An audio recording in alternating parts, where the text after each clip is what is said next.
Жаңа жылдық мейрамдардан кейін өзіңізді ауыр сезініп жүрген болсаңыз, осындай щетка салатын дайындауға кеңес беремін. Құрамы өте оңай әрі қолжетімді, көкөністермен жасалады.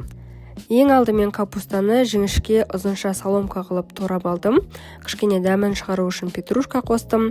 Шикі морковь, свекла және алманы барлығын осылай теркадан өткізіп, ұзынша соломка қылып дайындап алдым.